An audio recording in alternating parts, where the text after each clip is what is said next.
알아두면 반드시 도움이 될 만한 경제 이야기, 남보다 한 발짝 앞서서 배워보는 시간입니다. 천기누설. 오늘도 인하대학교 경제학과의 천소라 교수님과 함께하겠습니다. 교수님 어서 오십시오. 안녕하세요. 오늘 천기누설 주제는 교수님께도 굉장히 밀접한 주제, 워킹맘 교수님 이런 주제로 준비를 했다고 하니까요. 오늘 준비한 파일부터 들어보겠습니다. 필리핀 정부가 인정한 자격증을 가지고 있고 또 우리말을 어느 정도 할 수 있는 필리핀의 가사관리사 100명이 우리나라에 왔습니다. 미리 신청한 국내 가정에서 다음 달부터 돌봄과 가사를 맡게 되는데 그에 앞서서 생각해 봐야 할 문제들도 많습니다. 얼마 전에 입국한 필리핀 가사관리사들, 국내 근로자와 동일한 최저임금을 받다 보니 부담이 너무 크다는 지적이 끊이지 않습니다. 강남 엄마들의 전유물이란 비판까지 나왔는데 이런 문제를 해결하기 위해서 대통령실과 여당이 외국인 근로자 비용을 낮추는 방안을 검토하고 있습니다. 강남 엄마들의 전유물이다. 다음 주죠. 국내 최초로 외국인 가사 도우미 시범 사업 시작된다고 하는데 교수님께서도 지금 아이를 키우면서 일을 하시는 입장이잖아요. 이 돌봄과 가사를 도맡아주는 헬퍼들 필요하죠? 너무 필요하죠. 네, 제가 뭐 워킹맘을 예. 일반화시키긴 어렵긴 하지만 굉장히 절실한 표정이었습니다. 네, 사실은 일과 가정 양립이 사실 어려운 주제이기도 하고 지금 저도 나올 때 아이 네. 자는 걸 보고 나왔는데 아, 한 사람의 도움이 네. 필요한 거죠. 네. 보통 애 한 명을 키우려면은 어른 둘이부터도 버겁다고 이야기를 많이 하잖아요. 네. 지금 나오면은 그러면 어린이집이나 이런 건 누가 네, 저의 집에 계시는 남편이 부분께서 해주시는 네, 네, 걸로 네. 알겠습니다. 그래서 이번에 필리핀 국적 가사 도우미 100명 국내에 입국을 했다 그러는데 어떤 기준으로 선발했다는 겁니까? 네, 일단은 지금 아무나 뭐 들어올 수는 없는 거고요. 네. 일단 나이가 24세에서 38세 그리고 아. 뭐 청소라든지 요리 이런 네. 것들을 708시간 이상 훈련을 받은 이제 어. 숙련 기술을 보유한 사람들로 구성이 되어 있다 이렇게 그러니까 얘기를 하고 가사의 있고요. 전문가들이다. 네네. 네. 그리고 건강 검진이라든지 뭐 신원 검증을 받았고 그리고 이제 공인한 돌봄 자격증을 보유해야 한다고 해요. 그리고 또 언어적인 문제가 네. 사실 이슈일 텐데 한국어 시험과 영어 면접을 통과한 100명을 선발했다. 뭐 이렇게 얘기를 하고 있습니다. 2개 국어를 다 하실 수 있는 분들이군요. 네. 그래서 서울시에서 가사 도우미를 이용할 157가구 선정했다라고 하는데 어떤 가구들이 선정됐습니까?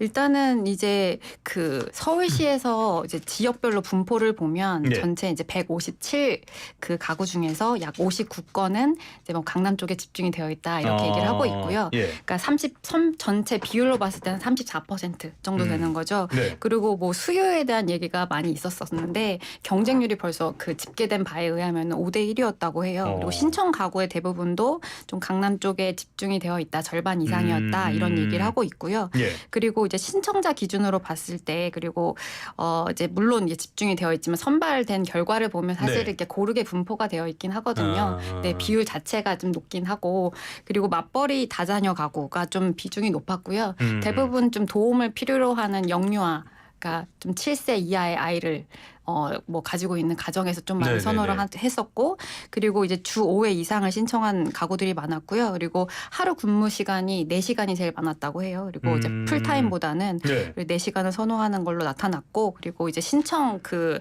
기간도 최대 기간 6개월을 전체 신청한 신청자가 제일 많았다. 이렇게 알려져 있습니다. 워킹맘 입장에서는 왜 4시간인가요? 일단은 이제 2살 이상이 되면 이제 네. 뭐 태어나서부터 2세까지는 어떻게 뭐 본다고 네, 해도 2세 이상이 되면 어린이집을 보낼 수가 있거든요. 그렇죠, 그러면 이제 그렇죠. 어린이집 네. 등원, 하원 시간들을 생각해 보면 사실은 그 대부분의 우리가 통근하는 거리라든지 네네네. 시간을 고려하면 등원 시간보다 더 빨리 나와야 돼요. 그래서 등원 시간의 공백과 네. 하원도 마찬가지거든요. 네. 뭐 5시에 칼퇴해가지고 다 달려가야 되는 이런 네. 그 엄마 아빠들이 많거든요. 그래서 하원 도우미 이렇게 따로 사실은 맞아요. 그 사적으로 있어요. 많이 고용을 네. 하잖아요. 그래서 그 앞에 2시간, 뒤에 2시간 이게 돌봄 공백이 있는 시간들인데 네. 이제 그때 집중적인 수요가 사실은 많거든요. 그래서 그런 시간들을 많이 선호하지 않을까. 제가 이제 어떤 시간대를 선정했는지는 자세히 볼 수 없겠지만 이제 그런 추측은 가능하지 않을까 싶습니다. 굉장히 절실하게 와닿는 생생한 정보였습니다. 네. 예, 당사자시라서 아무래도. 네네 맞습니다. 말씀하신 것처럼 신청 가구도 그렇고 선발된 가구도 그렇고 강남권이 많았어요. 그 강남권이 많다는 거는 뭐 일반화할 수는 없지만 그래도 강남에 계신 분들이 상대적으로 부유한 경우가 많으니까 그렇다면 강남에 몰렸다는 거는 경제적으로 좀 부담이 됐다라는 뜻으로도 볼 수 있는 거 아닌가요? 네, 뭐 전혀 무관하진 네. 않을 것 같고요. 이게 또 가사 근로자잖아요. 그래서 네. 이제 최저 임금이라든지 어떤 그 4대 보험 혜택을 받아야 하는데 이런 요건들을 생각해 보면 이제 우리가 4시간 정도 사용을 한다 하면 네. 월 평균으로 한 119만 원이고요. 8시간을 사용한다 하면은 238만 원입니다. 만만치 않구나. 네, 예. 네. 그래서 우선은 이게 우리가 지불 가능한 여건이 되어야 하고 네. 두 번째로는 또 아까 말씀드렸다시피 어학 능력이 뛰어나신 분들이잖아요. 그래서 그 어학적인 측면에서도 네네네. 사실은 그 강남권에 영어 유치원이 많고 뭐 이런 부가적인 혜택들도 누릴 수가 있는 상황인 거죠. 네. 그러면은 이 급여 더 줘야 되는 거 아닌가라. 네. 영어 교육까지 네, 해주신다면은. 뭐 영유보단 싸다. 뭐 이런 얘기들도 들려오고 있고요. 맞아요. 영유 네. 뭐 만만치 않죠. 네, 그래서 이렇게 부담이 좀 있다 보니까 서울시가 법무부에다가 월급을 최저임금 이하로 책정할 수 있게 해달라 이렇게 건의도 했다 그러는데 실제로 이게 가능할지 여부는 좀 이따 따져보기로 하고요. 네. 이렇게 만약에 된다면 다른 중산층도 이용하는데 부담이 좀 줄어들긴 하겠어요.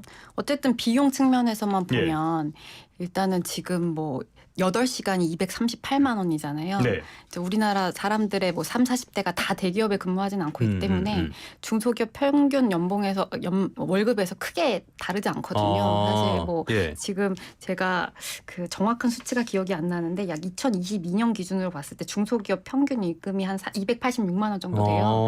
그래서 그런 걸 고려했을 때 맞벌이 가정이면 뭐 500만 원이 넘을 수도 있는데 한 사람의 월급이 온전히 들어가야 되는 상황이죠. 근데 이게 좀 비용적으로 크게 메리트가 다가온다면 사용할 수 있는 비용적인 측면에서는 부담이 어느 정도 완화될 수 있겠다.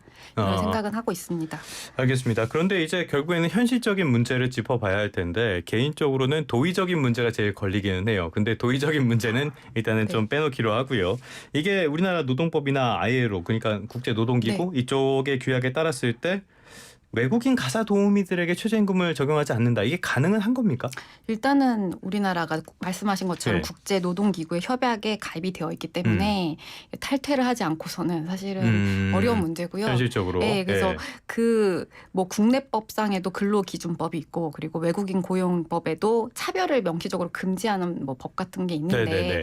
이게 우리가 또 탈퇴하게 되면 사실은 이게 노동기구법만 문제인 게 아니라 이것도 우리가 교육을 많이 하는 FTA에 그렇죠, 그렇죠. 밀접한 관계가 네. 있거든요. 그래서 이게 외국인에게 어떤 차별적인 임금을 적용한다 하면 통상 마찰의 소지로 사실은 번질 수 있는 우려도 있는 거고 예, 그래서 좀 쉽지 않을 수도 있겠다라는 생각이 듭니다. 최저임금을 차등 적용하는 거랑 외국인에게 차별적으로 적용하는 거랑 이건 또 다른 문제가 되기 때문에 상당히 좀 복잡한 문제가 될 것 같고요. 그래서 한국은행 쪽에서 상당히 좀 주목을 받았던 보고서가 있잖아요. 법적 제약을 우회해보자 이런 식으로 나온 내용이 있었어요.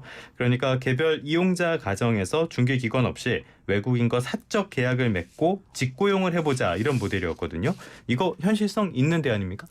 현실적으로 말은 네. 된다고 생각은 네. 해요. 그때 이제 보고서 나오고 나서 사실 관심과 주목을 많이 받았던 욕도 많이 먹고. 네네. 어쨌든 그래도 그만큼 뭐 가정 양립에 대해서 사람들이 많이 좀 고민을 하고 있지 않나 싶기도 하고요. 그렇죠. 예. 그래서 지금 뭐 그 기준법에서 따르면 가사 근로자는 최저임금과 사회보장보험 이런 것들 혜택을 받아야 하기 때문에 네. 근데 우리가 사실은 저도 이모님을 많이 구해봤지만 이게 사적 계약 고용 형태로 많이 계약을 맺거든요. 이런 네. 경우에는 가사 사용인이라고 해서 이런 최저임금법에 적용을 받지 않습니다. 네, 지금 현실적으로 이게 보통 우리가 구매하는 게 아름아름 구매기도 그렇죠. 하고 네. 사실은 이제 구인 구직 사이트를 이용하기도 하는데 이게 이용하다 보면 이제 제가 트러블도 신청을 생기고. 하면 항상 경쟁자가 더 많아요. 그러면 이제 임금을 제가 올리게 되는 거죠.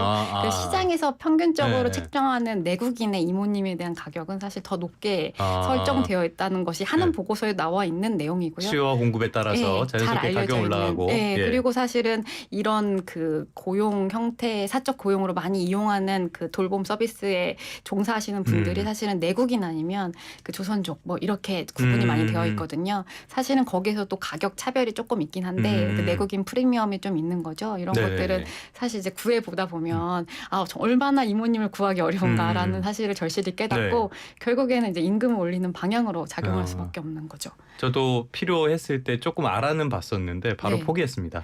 비용이 만만치가 않아서. 네네. 그런데 이제 최저임금이 결국엔 또 문제가 될 수밖에 없는 부분인데 우리나라 최저임금 수준은 국제적으로 봤을 때 경제 규모나 이런 거 따졌을 때 낮은 편은 아니잖아요.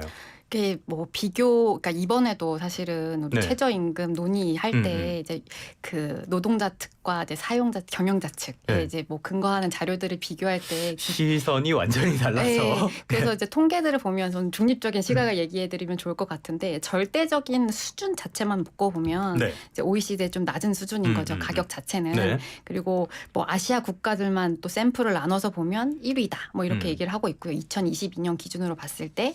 하지만 이제 비교를 위해서는 그럼 소득 대비 했을 때 최저임금은 어느 정도 수준이나 보면 이제 상위권인 예. 거죠. 그래서 예, 예. 그 이제 물가 상승률을 다 고려해도 이게 좀 최저임금이 상승 속도가 좀 빠른 국가 중에 하나다라고 볼 수 있고요. 현재 수준은 아직 10,000원은 안 된 거죠. 9,860원을 넘었죠. 알고 있는. 내년엔 넘죠. 내년엔 예. 넘죠. 현재 수준은 그렇고. 네. 알겠습니다. 그렇게 되면은 이런 식으로 줬을 때는 맞벌이 가게에 상당한 부담이 될 수밖에 없을 거다. 이런 지적이 나오는 거고요. 그래서 홍콩, 싱가포르식 월 100만 원 외국인 가사 도우미 제도를 도입하자는 건데 이게 이 제도가 뭡니까?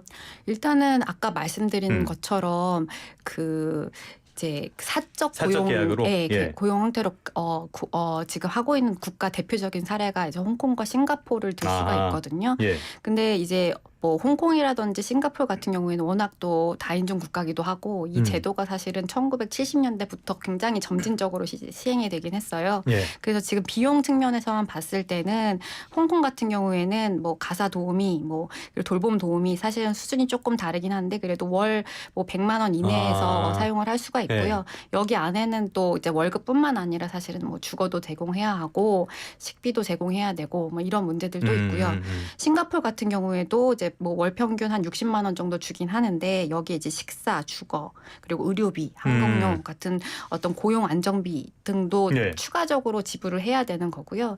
그리고 이제 아무래도 사적 계약인 형태이기 때문에 이제 그런 우려를 사실은 우리가 안 할 수가 없는데 이게 또 다른 노동 산업으로 이탈 가능성도 배제하지 않을 수가 없잖아요. 그렇죠. 최저임금도 안 준다 그러면은 최저임금을 주는 다른 쪽으로 이탈을 한다든지 네, 네. 아니면은 이 직장에서 벗어나서 불법 체류를 한다든지 네, 이럴 네. 가능성도 있는 거 아닙니까? 그래서 만약에 이제 불법 체류자가 된다. 예. 그러면 이제 그 이용자에게 보증금을 주지 않는 형태로 이제 어떤 페널티를 부과하고 있는데 이것도 적정 보증금 형태를 어떤 수준 이하로 된다면 그거 예. 물고 차라리 고용하지 뭐 이렇게 갈 수도 있는 거거든요. 그래서 사실은 이런 그 비용이 낮아지는 대신에 어떤 뭐 그분들의 이탈이라든지 유인을 떨어뜨리고 그리고 감시라든지 이런 뭐 예를 들어서 애를 보다가 또 사고가 발생할 수도 있고 네네네. 반면에 또 도우미들의 사고가 발생할 수도 있는 거거든요. 이런 것들을 어떻게 법적으로 보호해야 될지 이런 구체적인 논의도 사실은 필요한 거죠.